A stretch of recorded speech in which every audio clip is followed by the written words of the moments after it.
À Maroc, les vrais champions d'Afrique sont là. Le Sénégal. Gars yi, je veux champion d'Afrique rek laa bëgg ngeen bindal ma ko ci commentaire yi. Képp kundung équipe nationale Sénégal montré na benn caractère bu jéggi dayoo ci kaw kooki di Pérou yenn ko loo xam ne nii man damaa mujjee waaru maanaam dominer match bi du début à la fin yore monopole bal bi football cogner gagner avec la manière surtout avec du beau jeu de l'agressivité de l'envie lii mooy vrai champion d'Afrique mais Ibrahima Mbaye toi t'es qui Pape Thiaw moom dinaa ñëw ci moom ay mbiram ci le fait que mu ma am fitu ma yaat confiance Ibrahima Mbaye malgré manque de temps de jeu Pape kii Pape yaa meilleur Ismaïla Sarr maturité bi muy wane jamono ji màgg na ci football yàlla na ko yàlla fal cat musal ko ci seetaane on a gagné sans Sadio Mané sans Iliman Cheikh Ndiaye et sans Kalidou Koulibaly loolu mooy montrer que ni équipe nationale du Sénégal a un très bon collectif moom la ñu amuñu benn joueur kese c'est vrai am nañu individualité mais collectif bi moom mooy prôné ci équipe bi en tout cas félicitations à toute l'équipe du ma lim bu ma limee du may juum mais en tout cas montré nañ benn caractère boo xam ne mooy digne champion d'Afrique équipe bu mag équipe boo xam ne nii mën na rivaliser équipe bi mag yi nekk foofee ca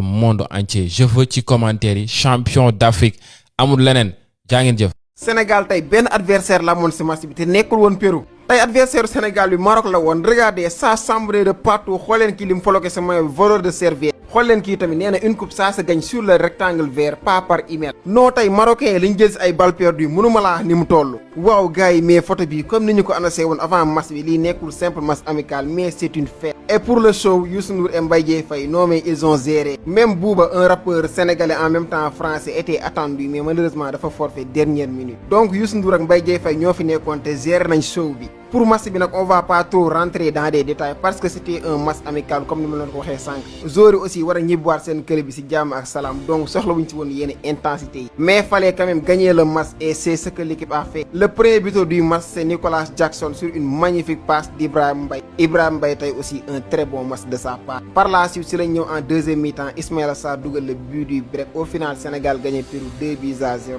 tey moom pour man jarul dugg ci détail match amical la woon en plus fête la woon Pérou quand même une très bonne équipe mais tey le Sénégal était au-dessus Pérou tey amoon na fa quelques actions pour marquer mais malheureusement pour un manque de réussite tey nag Mody Diaw amul woon liggéey yu bëri ci match bi vu que Sénégal moo yoroon bal bi mais moment bi ñu ko soxlaa dëgg-dëgg répondre na présent def na fa benn arrêt bu rëy aussi les relances de Mody Diaw c'est à saluer Mody Diaw tànk bu neex la yor relance yi propre lay def vraiment tey dans l'ensemble rien à dire félicitations l'équipe cette très belle victoire. Sénégal rek mais diaspora bi rek kenn du yéen enfin Sénégal ak ki nga xam si moom la ñuy wax Pérou maxi amical Stade de France devant tous les 80 000 supporters vraiment c'est incroyable Sénégal ñëw na jaay na bee yi ni mu ko war a jaayee mais diaspora bi wuy si nañ ko moo xam ñu nekk Espagne moo xam ñu nekk Italie moo xam ñu nekk ñi nga xam si moom la ñuy wax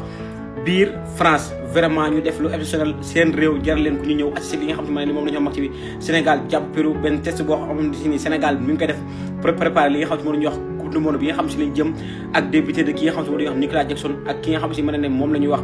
Ismaïla Sarr mais coupe du monde bi ñuy jëm nee nar na seere mais léegi li nga xam si daal dama koy wax muy coupe du monde bi ñu jëm kan ngeen jàpp ne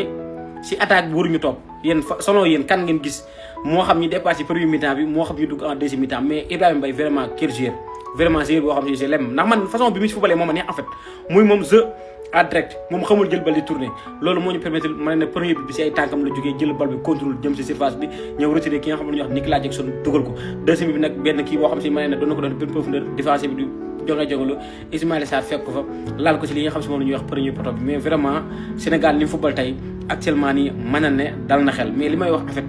muy sama gis-gis Gambie moom waruñu ko woon a jël si pression bi benn équipe mag lañ waroon affronter ku si mel ne ki nga xam si moom la ñuy wax Argentine wala ki nga xam si mën ne moom la ñuy wax Espagne mais da nga jël coupe du monde bu jël équipe boo xam si mën ne nañu wax dëgg mais Gambie ñun bu ñu ko gagné lañ siy jëlee Gambie ñoo ko ëpp niveau en fait niveau yi du benn da nga jël équipe boo xam si ni yow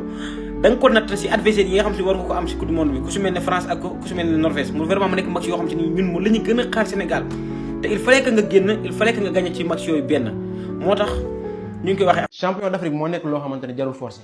nit ñi dañ lay xool rek xam ne tu es champion d'Afrique regarde-moi cette photo aura bi mu dégage sans forcer tey jii nii équipe nationale du Sénégal moo gagné Pérou 2-0 tey vraiment c'était la fête parce que tout était réuni tey jii nii pour qu'on passe une très très belle soirée et c'est ce qui s'est passé voilà parce que tey jii nii gis nañ bu baax stade bi gisee fermé la stade bi dafa fees del tey 80 000 places la. Et sur le terrain les gars il y avait de le spectacle. Premier but de l'équipe nationale du Sénégal presque fin temps bi une passe décisive d'Ibrahima Mbaye à Nicolas Jackson qui a marqué aujourd'hui le premier but de l'équipe nationale du Sénégal. Franchement parlant les gars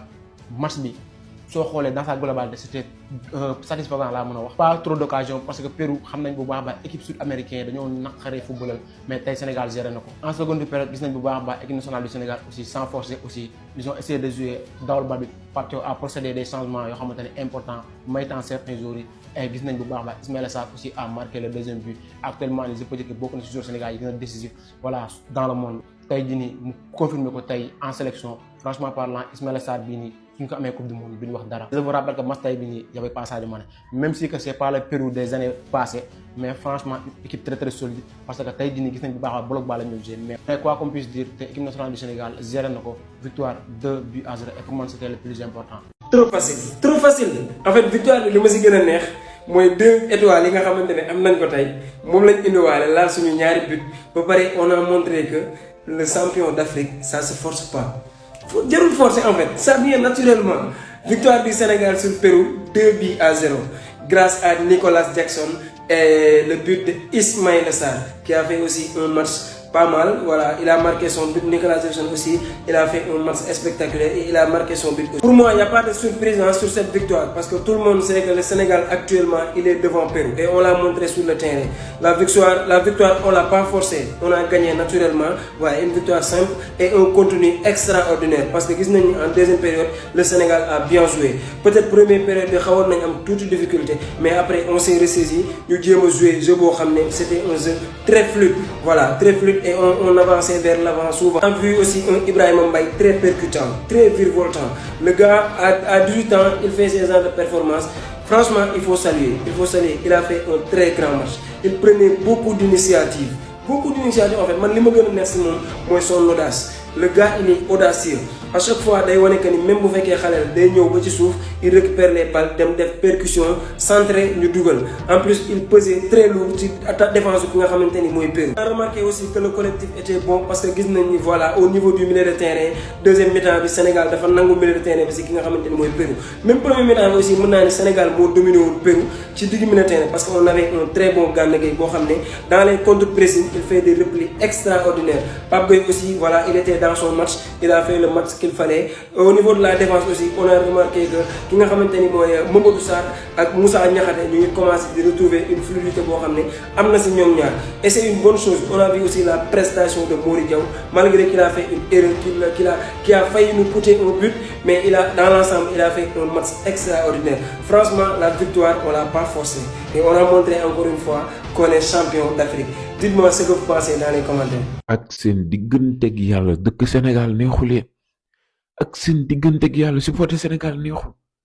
gars yi match bi dañ koy seetaan di kontaan mais neexul ba neexul mais màgg na Sénégal màgg na et le Sénégal fait peur de le Sénégal fait très peur. Nicolas Jackson njaago or bi barki alxuraan yaa dëgër